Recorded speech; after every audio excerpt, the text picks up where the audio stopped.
So this is a situation that it's coincidental that this is the perfect relationship. I planted this, it's Stewart Canna, and I planted it for the variegation. And I thought, okay, it'll have one or two stalks come up a year. This thing has been here 3 months. From a little tiny plant, it now has 1, 2, 3, 4, 5 stalks. You see that? It's just spreading like wildflower. It's a beautiful plant. It's in partial shade. And this little hungry guy is making it be able to happen. God bless him. He's probably scared. Oh no. Huh. His head is a little strange. But I think he's eating alone. He just chips away little holes in it, which I like. It gives the plant a rustic look. I'm not a perfectionist. It gives the plant a rustic look. And more importantly, it stops this thing from taking over my garden. Nothing in my garden grows fast like that. So thankfully, I see now why the good Lord makes this plant grow fast. It's because there's somebody eating it. And I think now he's start eating out the center of that one. But the plant got to jump on him. You know, my neighbors. Yeah. So the plant got to jump on him. Thank God. This is the kind of plant that you need something to like to nosh on it, because otherwise it will just take over. And look at this little tiny spot I've got it in. I had no idea. I'm thinking I'm doing something cute, adding a little lushness to the space, and everything else is just, I can manage. But this was just getting wild and crazy on me. But now, thankfully, the good Lord sent me some help. So, people, sometimes when you are a solo gardener trying to create a lush look, you need a little help from nature, including, somebody else doing a little pruning. This guy's eating. He thinks this plant is delicious. He's moved in. He's getting fit and fat. And, he's eating as much as he can. And the plant is better for it, at least in my garden, because otherwise he's now seems like he's eating out the center of that one. Well, this plant keeps on sending up new plants from the ground. So what he's doing is not going to cut down the supply. And you can see the little tiny space that I had allotted for this plant.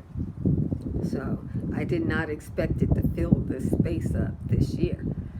I don't know, maybe this winter I may have to still take 1 or 2 of these out to slow down its spread, We'll see. Maybe it'll be okay. I wanted to put some lilies over in this spot too. And if the cannas take all the space, how am I going to do that, Yeah, I wanted some lilies in the back over here by the fern. And I want to put another fern right there. Yeah.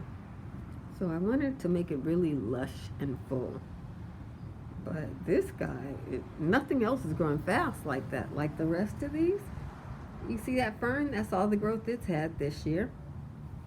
This fern's been here forever. And, I got to put some dirt over here because none of these are making any dirt. See how the rocks aren't covered in any dirt? So that means I have to buy dirt because these tropicals need dirt. The butterflies keep this one in check. By now they've usually eaten it down to the ground. They're doing their best, but the caterpillars are real slow this year. So I don't understand it. Usually by now this plant is chunked down to the ground and there's nothing left of it. But, and I haven't seen any new butterflies. I just see one mama butterfly putting stuff on here. Okay, right there. Maybe I've just been missing them, because I see where the leaves are eaten down. Usually this gets full of butterflies.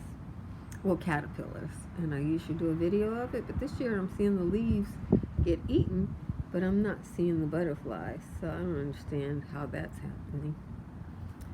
Yeah, so things are different this year. I'll show you my other cannas. See that one? That one's the same age. It hasn't even grown out fully. It was supposed to be the same canna, but it's not. And the animals don't seem to like eating it. But it's slow growing. This is a little bit more sunny spot. And that's it for the same time period that that other one got all those on it. And I have another one over here. I'll go through my little drought tolerant garden bed. In the wintertime, all that's covered with plants, but not this time of the year. And see over here where I don't water much, that's it, same plant. Yeah. I'm gonna water it today, but that's what it can do with this. It's growing in this. Yeah. So, yeah, I just thought I'd take you through and show you what, you know, these are harsh conditions.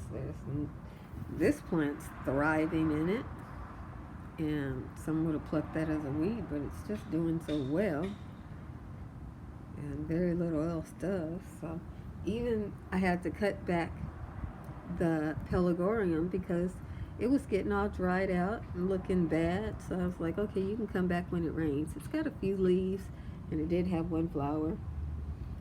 My lavender isn't doing so well in this drought. You know, this one's doing okay. Must be getting a little bit more water in this spot. Yeah.